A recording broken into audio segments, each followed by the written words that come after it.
Halo adik-adik, selamat datang di channel Ayo Sekolah Simak bersama saya Mr. YV. Pada video kali ini kita akan membahas soal-soal persiapan masuk perguruan tinggi negeri seperti UTBK atau disebut juga dengan SNMPTN atau SBMPTN.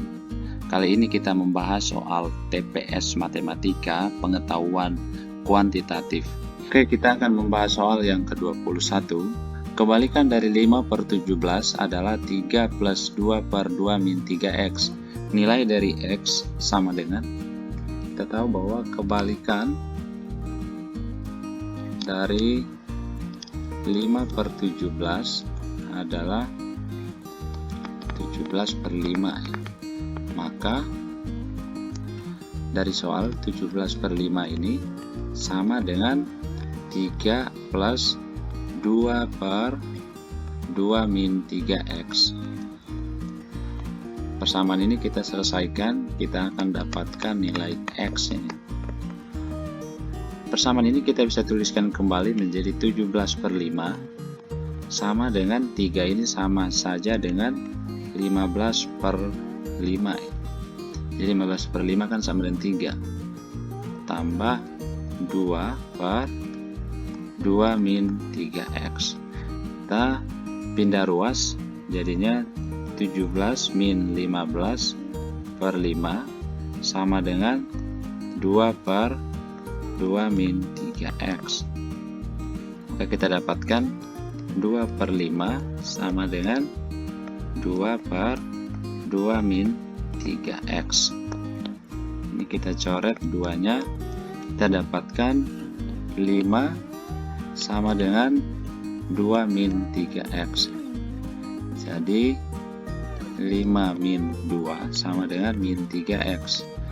3 sama dengan min 3x, maka kita dapatkan x nya sama dengan 3 per min 3, jadi min 1. Jawabannya C. Oke, kita lihat soal yang ke-22.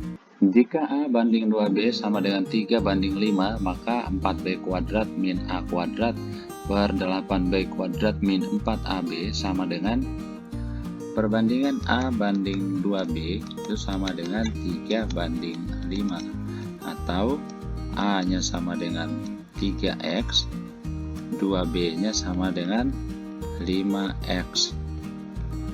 Maka 4B kuadrat minus A kuadrat per 8B kuadrat min 4AB kita bisa tuliskan menjadi 2B kuadrat min A kuadrat per 2 kali 2B kuadrat minus 2A kali 2B. Maka kita substitusikan nilai A dengan 2B nya, yaitu sama dengan 5x pangkat 2 min 3x pangkat 2 bagi 2 kali 5x pangkat 2 minus 2 kali 3x kali 5x. Nah, ini kita dapatkan 25x kuadrat min 9x kuadrat bagi, ini jadi 50x kuadrat kurang 30x kuadrat, atau ini sama dengan 16x kuadrat bagi 20x kuadrat. Kita coret x kuadratnya, kita dapatkan nilai dari 4b kuadrat min a kuadrat per 8b kuadrat min 4ab sama dengan 16 per 20 atau 4 banding 5 ya. Jadi jawabannya A. Oke, kita lihat soal yang ke-23. Perhatikan tabel di bawah ini. Jika fx sama dengan 17, maka x sama dengan, pada soal fungsi fx ini sama dengan 17, sedangkan pada tabel F7 nya itu sama dengan 17. Berarti ini kesimpulannya fx-nya pasti sama dengan 7 ya. Fx-nya pasti sama dengan 7.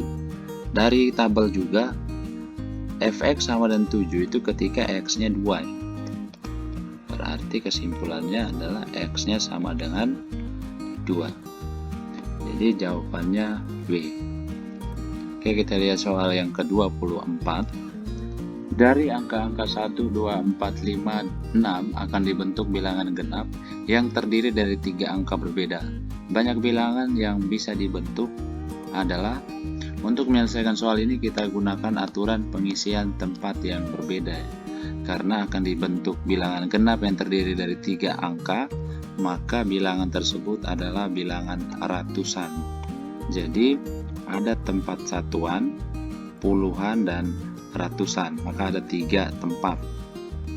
Kita tahu bahwa bilangan genap adalah bilangan yang satuannya 0, 2, 4, 6, dan 8. Angka-angka yang disediakan pada soal yang dapat menduduki tempat satuan adalah angka 2, 4, dan 6. Berarti ada 3 macam angka ya. Jadi angka satuannya ada 3 macam angka. Kemudian dari 5 macam angka yang dapat menempati tempat ratusan, ada 4 angka, karena sudah ada 1 angka yang digunakan di tempat satuan. Jadi di tempat ratusan ditempati 4 macam angka. Kemudian dari 5 macam angka yang dapat menempati tempat puluhan ada 3 angka, karena sudah ada 2 angka yang digunakan di tempat satuan dan tempat ratusan.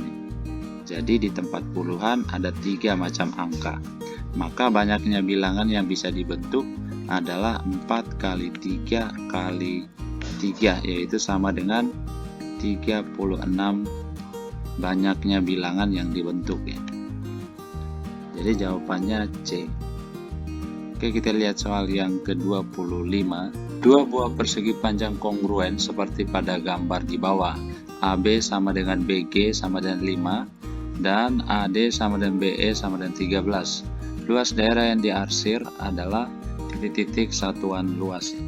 Pada soal diketahui panjang AB sama dengan 5 itu sama dengan BG.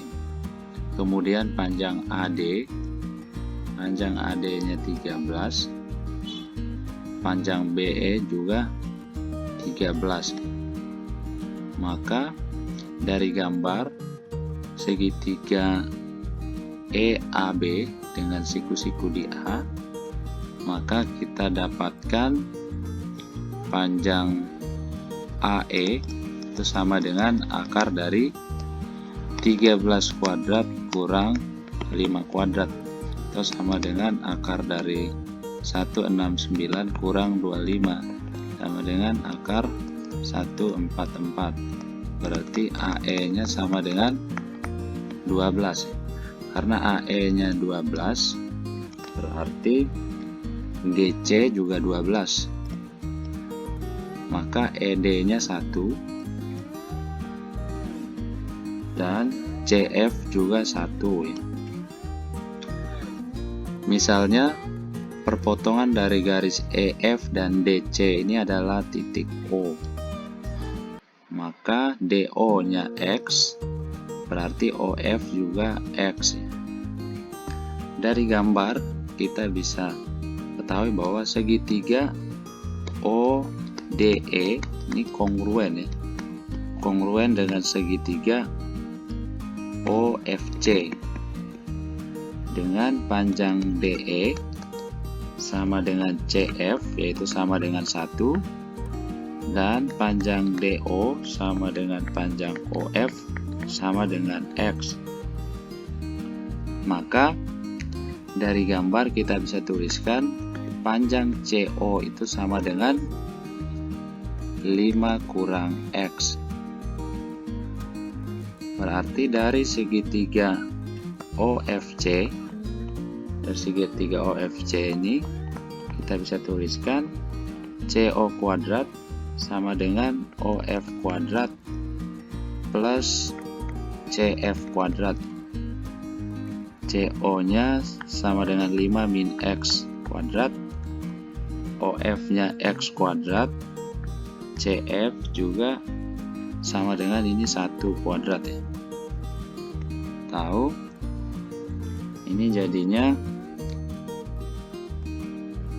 25 minus 10x plus x kuadrat sama dengan x kuadrat plus 1. Ini kita coret x kuadratnya, maka ini jadinya 10x sama dengan 24, maka x nya sama dengan 2,4.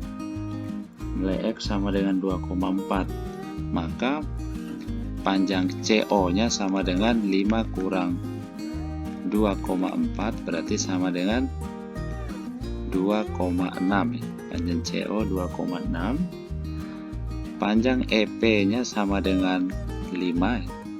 Panjang EP sama dengan 5 dan panjang CP nya sama dengan 1, maka luas daerah yang diarsir itu sama dengan luas jajar genjang, yaitu sama dengan setengah kali CO tambah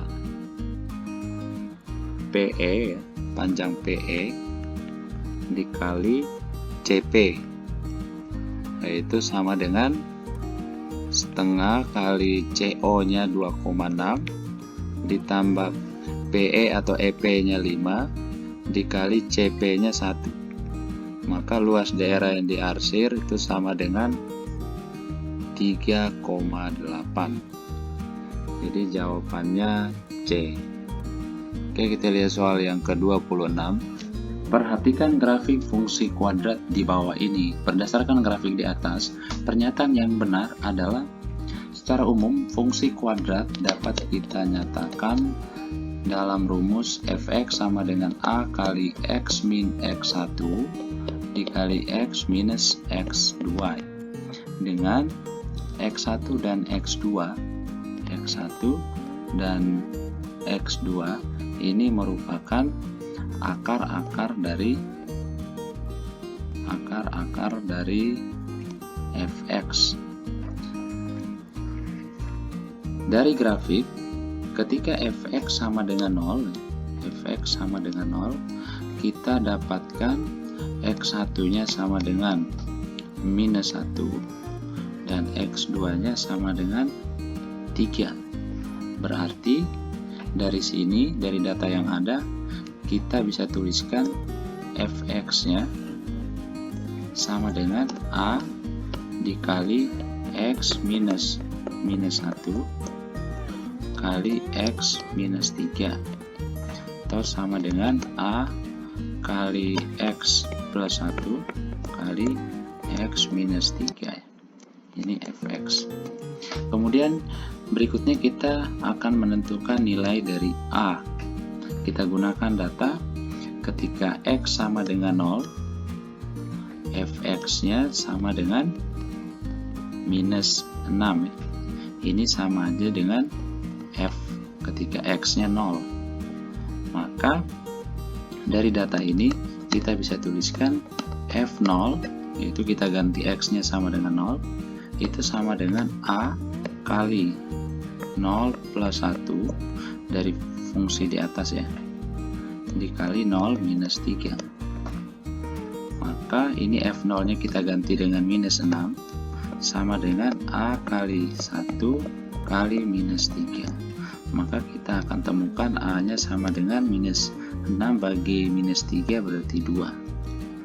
Maka fungsi kuadratnya kita tuliskan lagi menjadi fx sama dengan 2 kali x plus 1 dikali x minus 3. Itu sama dengan 2x plus 2 kali x minus 3. Atau fx nya sama dengan 2x kuadrat minus 4x minus 6. Karena secara umum fungsi kuadrat juga dituliskan sebagai ax kuadrat plus bx plus c, maka dari data yang ada kita temukan a nya ya, A sama dengan 2, B sama dengan minus 4, dan C sama dengan minus 6. Maka untuk pernyataan 1, pernyataannya itu sumbu simetri X sama dengan 2. Sumbu simetri kita tentukan dengan menggunakan rumus XP sama dengan min B per 2A, yaitu sama dengan min B nya minus 4 dibagi dengan 2 kali 2. Berarti sumbu simetrinya sama dengan 1, maka pernyataan 1 salah ya. Kemudian untuk pernyataan 2, titik puncak, koordinat titik puncak itu berarti XP, YP, dengan YP itu sama dengan F ketika X nya XP. Berarti karena XP nya kita sudah temukan besarnya 1, maka F1 nya sama dengan 2 kali 1 kuadrat minus 4 kali 1 minus 6. Ini sama dengan minus 8. Berarti titik puncaknya, koordinat titik puncaknya itu sama dengan 1, minus 8. Maka pernyataan 2-nya benar. Kemudian pernyataan 3, F ketika X-nya minus 2, maka sama dengan 2 kali minus 2 kuadrat min 4 kali minus 2 minus 8. Ini sama dengan 10 ya. Jadi F minus 2 sama dengan 10, berarti pernyataan 3 salah. Kemudian yang keempat, untuk mencari diskriminant kita gunakan rumus B kuadrat min 4 kali A kali C, itu sama dengan min 4 kuadrat min 4 kali A nya 2 kali C nya minus 6. Maka D nya sama dengan 64. Berarti pernyataan 4 benar. Maka untuk soal ini jawaban yang benar adalah C, yaitu 2 dan 4 saja yang benar. Oke, kita lihat soal yang ke-27. Pada garis bilangan, posisi pecahan A per 4 di sebelah kiri pecahan 5 per B dengan A dan B positif. Manakah hubungan yang benar antara kuantitas P dan Q berikut berdasarkan informasi yang diberikan? Untuk menyelesaikan soal ini, kita menyelesaikannya dengan menggunakan bantuan garis bilangan ya. Dari soal dikatakan bahwa posisi pecahan A per 4 di sebelah kiri pecahan 5 per B, maka A per 4, kemudian 5 per B nya itu di kanan. Maka dari sini kita bisa simpulkan bahwa A per 4 nilainya lebih kecil dari 5 per B. Maka ketika kita kali silang, kita temukan A kali B lebih kecil dari 5 kali 4. 5 kali 4. Atau A kali B lebih kecil dari 20 ya. Jadi A kali B lebih kecil dari 20. Maka karena A kali B itu Q, maka ini kita bisa tuliskan Q-nya lebih kecil dari 20. Dan karena P-nya sama dengan 21, berarti jelas bahwa B ini lebih besar dari Q. Jadi jawabannya B lebih besar dari Q. Opsinya A ya. Oke, kita lihat soal yang ke-28. Median data yang terdiri dari 11 bilangan asli adalah 7 dan bilangan terbesarnya adalah 15. Manakah hubungan yang benar antara kuantitas P dan Q berikut berdasarkan informasi yang diberikan ya. Kita tahu bahwa bilangan asli itu merupakan bilangan yang dimulai dari 1. Dari soal ada 11 bilangan asli. Misalnya bilangan asli itu dimulai dari X1, X2, X3, X4, X5, X6, X7, X8, X9, X10, dan X11. Maka median itu merupakan nilai tengah dari ke-11 bilangan asli. Maka nilai tengahnya itu di X6 ya. Ini merupakan mediannya. Berarti X6 ini sama dengan 7. Sedangkan bilangan terbesarnya 15, berarti bilangan terbesarnya itu X11. Berarti X11-nya ini sama dengan 15 ya. Supaya rata-rata 11 bilangan tersebut terkecil ya, sekecil mungkin ya, maka syaratnya agar rata-rata ke-11 bilangan ini terkecil mungkin ya, maka X1 harus sama dengan X2, harus sama dengan X3, harus sama dengan X4, harus sama dengan X5. Besarnya harus sama dengan 1.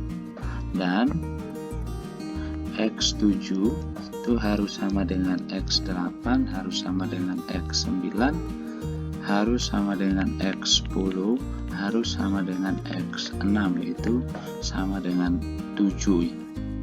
Maka ke-11 bilangan asli itu kita bisa tuliskan sebagai 1, 1, 1, 1, 1, kemudian 7, 7, 7, 7, 7-nya ada 5 ya, 7, kemudian 15.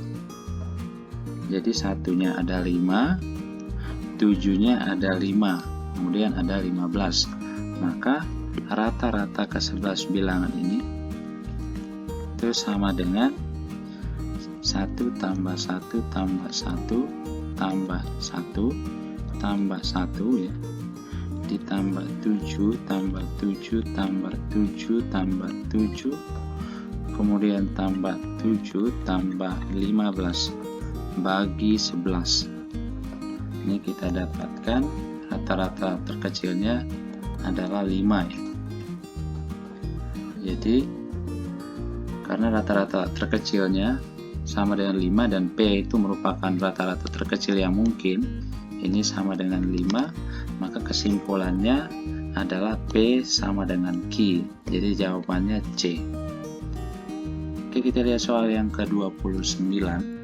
Apakah X kuadrat min 10X plus 21 lebih besar 0? Putuskan apakah pernyataan 1 dan 2 berikut cukup untuk menjawab pertanyaan tersebut ya. Kita pertama mencari himpunan penyelesaian dari pertidaksamaan X kuadrat min 10X plus 21 lebih besar 0 ya. Ini kita tulis dalam bentuk persamaan kuadrat, jadi X kuadrat min 10X plus 21 sama dengan 0. Kita faktorkan ini menjadi X min 3 kali X min 7 sama dengan 0 ya. Lalu kita dapatkan X1 nya sama dengan 3 atau X2 nya sama dengan 7. Dengan bantuan garis bilangan 3 dan 7 kita uji, ternyata kita ketahui bahwa di antara 3 dan 7 menghasilkan X kuadrat min 10X plus 21 lebih kecil 0, yaitu daerah minus. Dan ketika X lebih kecil dari 3 ternyata ini daerah plus, dan X lebih besar 7 daerah plus. Maka himpunan penyelesaiannya di X lebih kecil 3 atau X lebih besar 7 ya. Maka untuk pernyataan 1 pada daerah X lebih besar 6 lebih kecil 8, dari garis dengan bantuan garis bilangan kita temukan 7 di kiri 6 di kiri 7 dan 8 di kanan 7 ya. Maka pada daerah X lebih besar 6 lebih kecil 7 ini kita temukan 3 daerah uji, yaitu untuk X lebih besar 6 lebih kecil 7. Itu adalah daerah negatif, yaitu daerah lebih kecil dari 0. Artinya x kuadrat min 10x plus 21 lebih kecil dari 0 ya. Nih. Kemudian untuk x sama dengan 7 ya. Ternyata kita dapatkan x kuadrat min 10x plus 21 sama dengan 0. Dan untuk x lebih besar 7 lebih kecil 8 ya. Itu daerah plus, maka kita temukan x kuadrat min 10x plus 21 lebih besar 0 ya. Karena ketika x lebih besar 6 lebih kecil 8, kita temukan 3 pernyataan yang berbeda ya. Hasil dari pernyataan 3 pernyataan yang berbeda, yaitu ini tidak, dan ini ya. Maka pernyataan x lebih besar 6 lebih kecil 8 ini tidaklah cukup ya. Tidak cukup untuk menjawab pertanyaan. Kemudian untuk pernyataan yang kedua, x kuadrat min 7x plus 10 sama dengan 0. Ini kita faktorkan menjadi x minus 2 ya, dikali x minus 5 sama dengan 0. Maka kita dapatkan x sama dengan 2 atau x sama dengan 7. Dan kita substitusi ke dalam pertidaksamaan ini ya. Maka jadinya ketika x sama dengan 2, ternyata kita temukan x kuadrat min 10x plus 21 itu lebih besar dari 0. Dan ketika x sama dengan 5, kita temukan x kuadrat min 10x plus 21 ternyata lebih kecil dari 0. Karena terdapat 2 hasil yang berbeda, yaitu x sama dengan 2 ini ya, dan x sama dengan 5 ini tidak, maka pernyataan 2 juga tidak cukup menjawab pertanyaan. Jadi untuk soal nomor 29 jawabannya adalah E. Pernyataan 1 dan pernyataan 2 tidak cukup untuk menjawab pertanyaan. Kita lihat soal yang ke-30. Berapakah nilai 7x min 5y plus 13z? Putuskan apakah pernyataan 1 dan 2 berikut cukup untuk menjawab pertanyaan tersebut. Untuk menyelesaikan soal ini kita gunakan dasar teori. Dikatakan cukup apabila setelah kita substitusi pernyataan ke pernyataan, lalu kita bisa memastikan benar atau salahnya, itulah namanya cukup. Atau apabila setelah kita substitusi ternyata masih ada variabel atau peubah misalnya huruf, itulah namanya belum cukup ya. Maka untuk pernyataan 1 yaitu 14x min 11y sama dengan 5, ini belum cukup untuk menjawab pertanyaan. Karena ketika kita substitusikan pernyataan 1 ke dalam pernyataan 7x min 5y plus 13z, kita masih belum menemukan hasilnya karena masih terdapat variabel. Kemudian untuk pernyataan 2 yaitu y plus 26z sama dengan 3, ini juga belum cukup menjawab pertanyaan. Karena ketika kita substitusikan ke dalam pernyataan 7x min 5y plus 13z, kita masih belum menemukan solusinya atau hasilnya.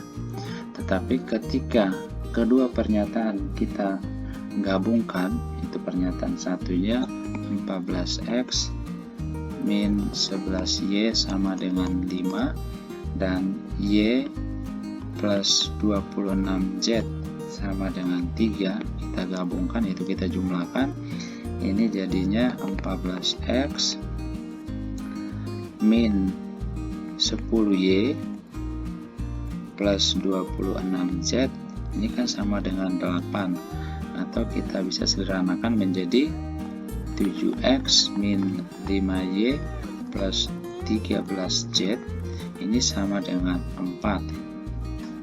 Berarti ketika kita gabungkan pernyataan 1 dan 2 cukup untuk menjawab pertanyaannya. Maka jawaban yang sesuai untuk nomor 30 ini adalah C, yaitu 2 pernyataan bersama-sama cukup untuk menjawab pertanyaan, tetapi 1 pernyataan saja tidak cukup.